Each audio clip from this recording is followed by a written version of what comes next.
Bem-vindos! Hoje vamos mergulhar num dos maiores quebra-cabeças simbólicos da história, a Fera do Apocalipse. Vamos explorar uma interpretação fascinante e até um pouco controversa que basicamente transforma uma profecia antiga num mapa da história. Vamos a isso? E para começar, vamos diretos ao ponto mais surpreendente de toda esta teoria. E se a figura do dragão, como é descrita nestes textos antigos, fosse na verdade uma referência a um animal que a ciência só viria a identificar e a nomear muitos séculos depois? A primeira peça para resolver este mistério é, curiosamente, linguística. A teoria defende que a chave está na forma como as palavras antigas eram usadas para descrever o mundo, muito antes de sequer sonharmos com a paleontologia moderna. Pois bem, e toda esta teoria gira em torno de uma única e antiga palavra hebraica, tanin. Esta era a palavra principal usada nas escrituras para aquilo que traduzimos como dragão. E agora, a comparação que pode mudar tudo é que tanin não era um termo específico, como nós hoje pensamos num dragão. Era uma palavra abrangente para descrever, bem, qualquer criatura gigante. Por outro lado, a palavra dinossauro só foi inventada em 1842. Então a questão que esta teoria levanta é: como é que alguém, na antiguidade, descreveria, por exemplo, um T-Rex sem ter uma palavra para ele? A resposta mais lógica seria tanin. E aqui está o salto interpretativo. Se tanin significava animal gigante, então a referência a Satanás como o grande dragão poderia ser lida literalmente como o grande dinossauro. É uma imagem bastante poderosa, convenhamos. Mas atenção, o dragão é apenas uma parte da história. Agora vamos focar-nos na figura central, a tal fera misteriosa com 7 cabeças. O texto dá-nos uma descrição muito particular, que funciona quase como uma lista de pistas a decifrar. A descrição é uma espécie de mistura de predadores de topo. Tem a velocidade de um leopardo, a força bruta de um urso e a ferocidade de um leão. Mas o que é que uma criatura assim, composta por partes de outras, poderia representar?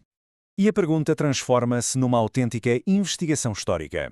Que império, que poder mundial se encaixa neste simbolismo tão complexo das 7 cabeças e 10 chifres?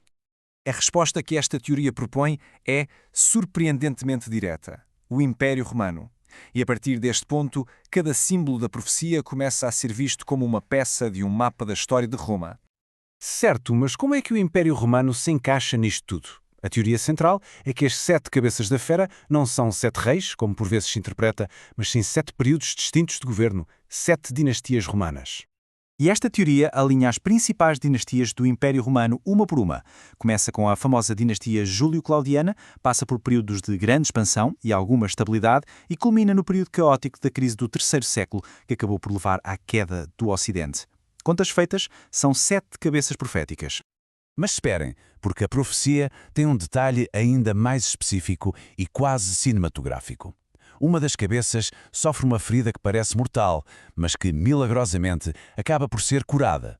Como é que isto se encaixa na história de Roma? O texto fala de uma ferida que parecia ser o fim de tudo, mas que, de alguma forma, levou a uma recuperação inesperada. A teoria aponta para um dos eventos mais famosos de toda a história antiga como sendo a chave para este enigma. 23 facadas. A ferida mortal, segundo esta interpretação, foi o assassinato de Júlio César. Com a sua morte, a República Romana mergulhou no caos absoluto. Parecia mesmo o fim daquela era de poder. E cura? Bem, o caos que seguiu à morte de César só terminou com a ascensão do seu herdeiro, Otávio, que se tornou o Imperador Augusto. Ou seja, a República morreu, essa foi a ferida, mas das suas cinzas nasceu algo ainda mais poderoso, o Império Romano. A ferida foi curada e o poder renasceu, mais forte e numa nova forma. E para fechar o círculo, para que todas as peças do puzzle se encaixem, a teoria destaca 2 ações finais atribuídas à fera. E estas alinham-se de uma forma impressionante com práticas bem documentadas do Império Romano. Primeiro, a guerra contra os santos, que corresponde perfeitamente à perseguição sistemática dos primeiros cristãos sob vários imperadores. E segundo, a exigência de adoração. Isto reflete o culto imperial, em que a veneração do imperador como um deus era obrigatória, algo que os cristãos, claro, se recusavam a fazer. Portanto, quando juntamos todas estas peças, o que é que temos? Temos uma interpretação que pega num texto profético, altamente simbólico, e o transforma num fascinante roteiro da ascensão e da própria natureza do Império Romano, desde as suas dinastias até aos seus momentos mais dramáticos. E isto, claro, deixa-nos a pensar.